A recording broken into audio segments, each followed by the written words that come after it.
I only came home to grab a charger, but found 102 people screaming congratulations. In my backyard. A banner read. He asked. She said yes. When I asked what was happening, Mom smiled. It's your brother. He's engaged. To Alyssa. My ex. Then she added, we took a $17,000 loan in your name, consider it a gift. I just said nothing. Froze the loan, then opened my phone, clicked twice, and said 5 words. In 12 minutes, one file reached 102 people. I told you he'd ruin it. He's always had that jealous look in his eyes, my mother muttered, not even trying to whisper. I was still standing there, front door barely closed behind me, keys in my hand, backpack slung over one shoulder, staring into my childhood backyard now covered with streamers, rented white chairs, a massive tent, and over 100 people clapping. At me. Or so I thought. Until I turned and saw the banner. He asked. She said yes. And underneath it, my brother, Mark, down on one knee in a photo printed 10 feet wide, holding a ring in front of Alyssa. My ex. My actual ex. Not high school crush. Not casual date. Real. Lived together for 2 years. Thought we'd get married. Ugly breakup type of ex. My mouth went dry. The cheap Bluetooth charger I'd driven 25 minutes to pick up suddenly felt like a joke, like I'd walked onto a stage in a dream, naked and confused. Then Mom appeared beside me. She was smiling, beaming, her voice warm, fake as ever. It's your brother. He's engaged to Alyssa. She said it like I was supposed to cheer, like this was something we'd all laugh about someday. I just stared at her. She leaned closer, voice lower, more intimate, as if offering a gift. Oh, and we took a $17,000 loan in your name to cover the engagement party. Consider it our gift to them. From you. I didn't respond. I couldn't. Something behind my ribs cracked, not audibly, but I felt it. Like some part of me that had bent too far for too long had finally given out. People were still cheering. Someone released confetti. A woman I didn't recognize was taking selfies with Alyssa. Mark was laughing. Alyssa saw me and looked away. I didn't scream. I didn't throw anything. I didn't even walk forward. I just stood still. Then I reached into my pocket, unlocked my phone, tapped twice, and said 5 words. Check your phones. Right now. 12 minutes later, every single one of the 102 guests had received a file. By minute 15, the backyard was silent. And that was only the beginning of the silence. I didn't even stay to watch the fireworks. I walked past the catering trays, the champagne tower, the slideshow of their love story playing on a projector near the tool shed. I walked through the crowd as people started checking their phones, first confused, then disturbed. I didn't run. I didn't need to. I had done my part. Now it was their turn to flinch. The file I sent? A PDF. Titled simply, How I Lost a Fiancé and $17,000, a cautionary tale. Inside, screenshots. Messages between Mark and Alyssa from while we were still dating. Venmo receipts. A spreadsheet of party costs billed under my name. The loan paperwork. Even a voice memo Alyssa saying, he'll never find out. He's too busy being useful. Useful. That's what I'd been for this family. A function. A tool. Not a person. You want the whole story? Fine. Here's how we got here. I was the oldest. The fixer. The go-to guy. When the water heater exploded in Mom's house, I paid. When Mark crashed his car sophomore year, I signed the loan for his new one. When Dad's business tanked, I floated them $6,000 until next month. That month never came. I never said no. Not once. They took that as consent. Mom would smile sweetly and say things like, you know how much this means to us, like I was part of their wins. Dad would grunt and mumble something like, you're the only one who understands responsibility. And Mark, he didn't even thank me. He'd slap my back and say, you got me, bro, right? Right. The tipping point started 4 months ago. I just moved into a new apartment. First place that was truly mine. Clean walls, real furniture, plants I hadn't killed yet. I invited the family over for dinner. Nothing fancy. Just pasta and red wine. Only Mom showed up. Late. Sat for 10 minutes, barely touched her plate, then asked if I could co-sign something real quick. A $12,000 personal loan. Nothing big, she said. For Mark's business, she said. She slid the papers across my counter like it was a birthday card. I didn't sign. I told her I'd think about it. That was my first mistake. That gave her hope. A week later, I noticed a credit inquiry on my report. Then another. Then the loan appeared. Approved. In my name. I confronted her on the phone. Why would you do this without asking? Her voice changed in a second. From soft guilt to sharpness. You said you were thinking about it. That means yes. We needed it. Mark's future depends on this. You'll be fine. You make good money. That's when it clicked. They didn't see it as theft. They saw it as redistribution. I stopped answering their calls after that. Started digging. Requested my full credit file. That's when I found the second loan. $17,000. For event planning services. The payment memo said it all. Engagement celebration. Property backyard. I thought I was going to vomit. I hadn't spoken to Alyssa in over a year. We'd ended quietly. She said she needed space. That she wasn't ready. That it wasn't me, it was timing.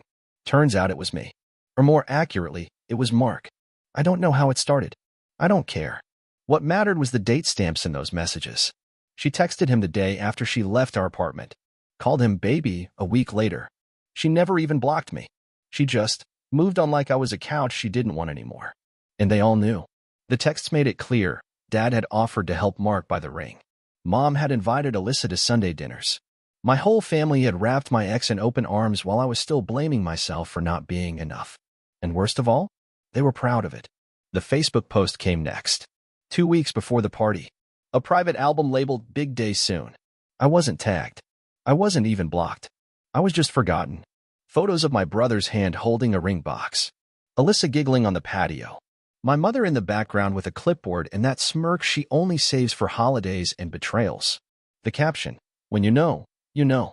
She's the perfect match for our Mark.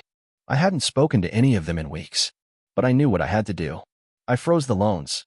Took 2 days and a lawyer friend, but I filed the fraud reports. Sent the emails. Collected every receipt I could find. Then I opened a folder I hadn't looked at in months, Alyssa_chat_backup.zip.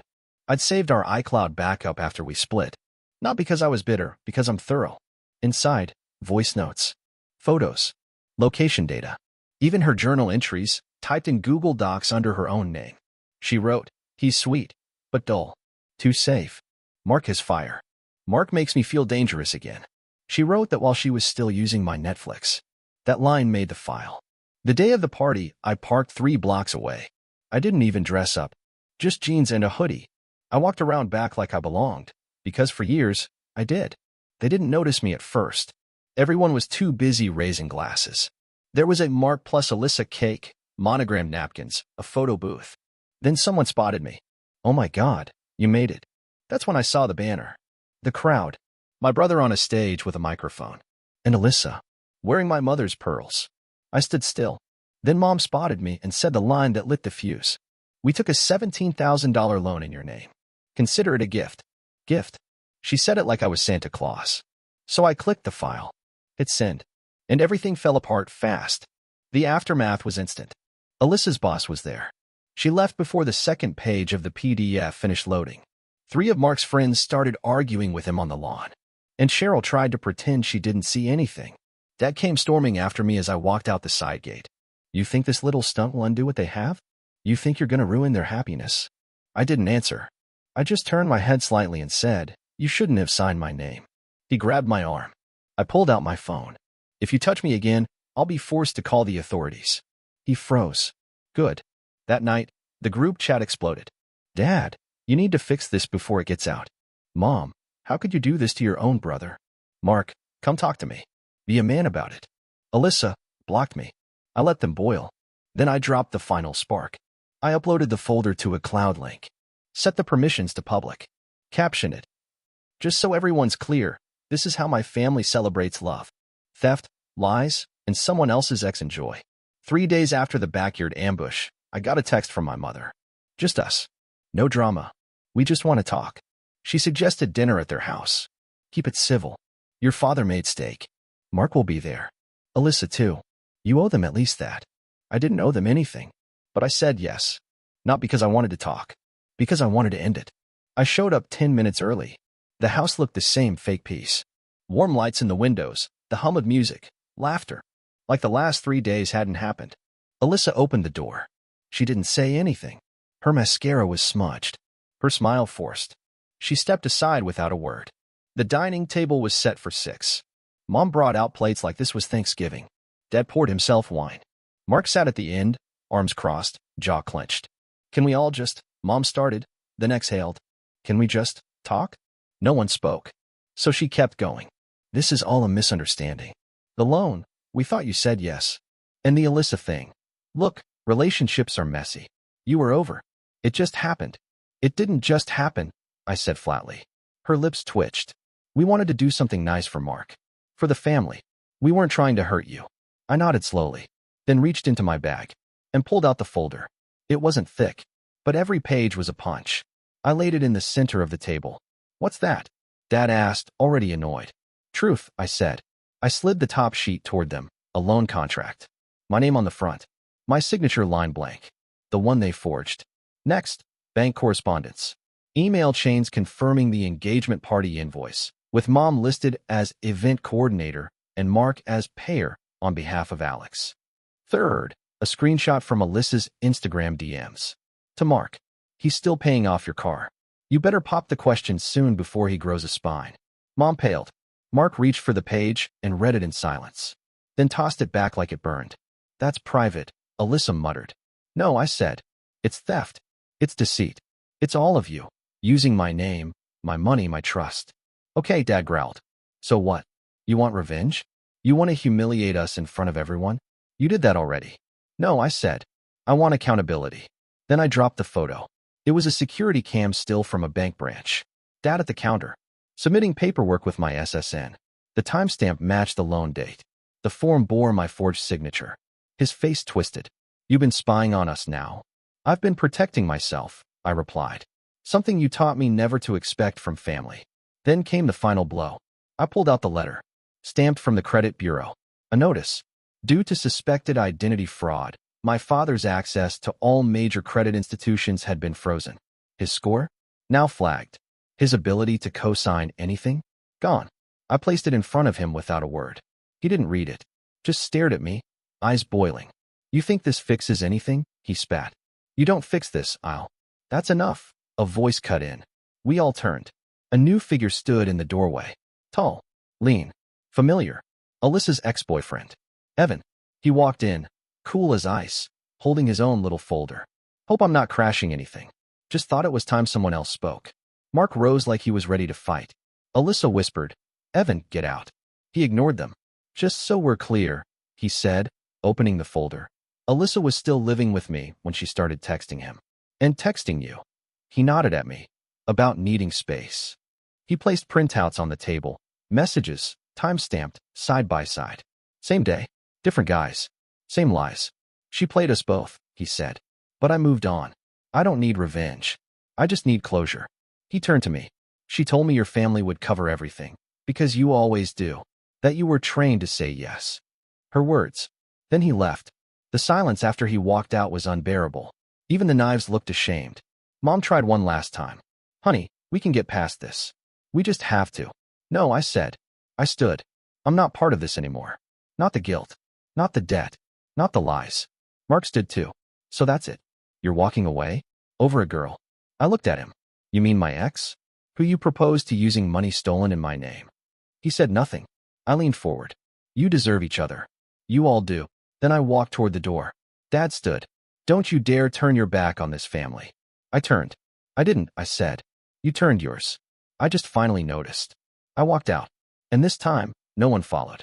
I walked into the kitchen of my apartment. Quiet, clean, untouched by anyone else's mess, and deleted every single voicemail from the night before. 36 missed calls. 12 texts. All variations of the same plea. Talk to us. You're still our son. We didn't mean to hurt you. And then, the final one, from Mark. She's gone. I hope you're happy. I didn't reply. I made coffee. Black. No sugar. Bitter enough to match the mood. That day I didn't go to work. I went to the bank. The account my parents had been using, siphoning from quietly through linked transfers, was closed. I started a brand new one, under a new entity. Not just for security. For symbolism. That evening I called my lawyer friend again. You remember that trust my grandfather mentioned? Yeah. I want out of it. You sure? I'm not here to inherit anything. I'm here to detach. He understood. The next week, all ties were severed. No more shared credit. No co-signed anything. No legal liabilities. My financial fingerprints were wiped from every system they had access to. I didn't tell them. They'd find out when the next emergency came. I changed gyms. Changed grocery stores. Canceled every subscription I'd once shared with any of them. Netflix? Gone. Spotify? Deleted. Even my Amazon Prime account, the one I knew they still used for family orders, was shut down. Then I did the final thing. I moved. Not far. Just enough. I've been eyeing a place uptown for over a year.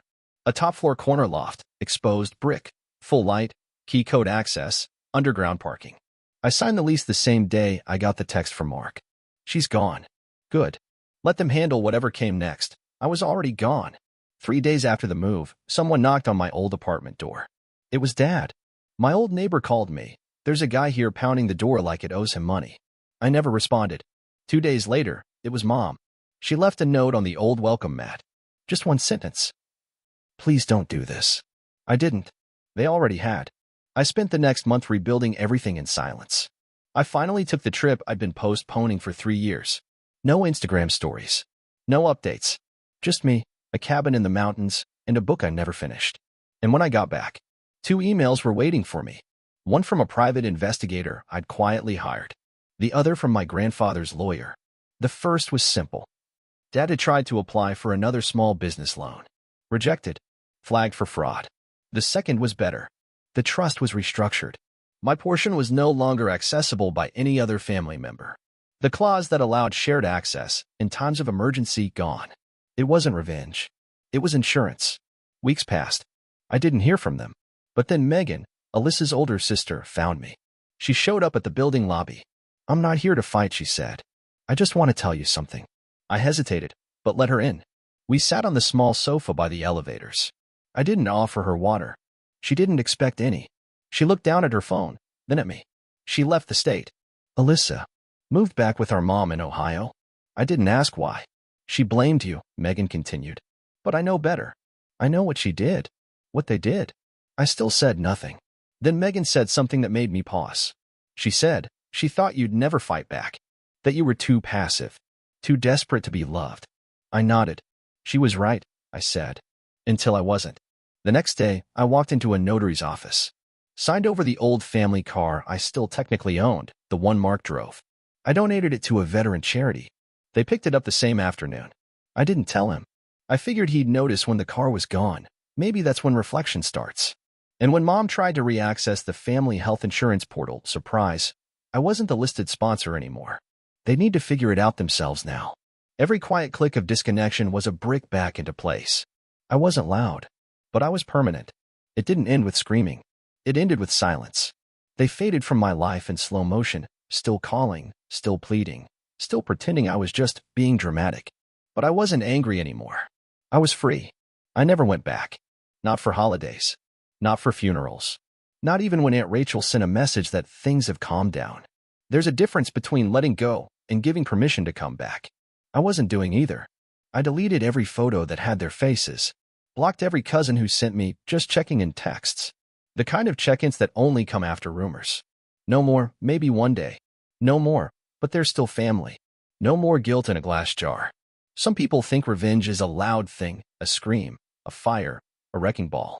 But sometimes it's quieter, colder, more permanent. Like walking past the bakery your dad loved. And not flinching. Like seeing your brother's name on a missed call. And not even bothering to delete it. Like remembering how your mom said, we're still your parents. And realizing that biology is not a currency. 2 months after I vanished, I got a letter. A real one. Envelope. Stamp. From my childhood dentist's office. Your appointment has been canceled. Your family removed you from the insurance plan. I laughed. It was the last thing they could take from me. So I made an appointment myself. New provider. New address. New everything. When the receptionist asked if I wanted to list an emergency contact, I said, no. Then I thought for a second. Actually, list this. I gave her the name of my lawyer. 6 weeks later, I opened my garage and smiled. There it was, the custom steel sign I'd ordered. Black matte. Minimalist. Engraved in bold white text. Do not knock. Family no longer resides here. I bolted it next to the front door. Not because I thought they'd show up again, but just in case they forgot who I am now. I'm not the emergency contact. I'm not the safety net. I'm not the charger they forgot until the battery died. I'm not the fool who makes other people's dreams affordable. I'm the ghost of every boundary they broke. now rebuilt with steel and stone. And the next time they think about using my name, they better ask a banker first.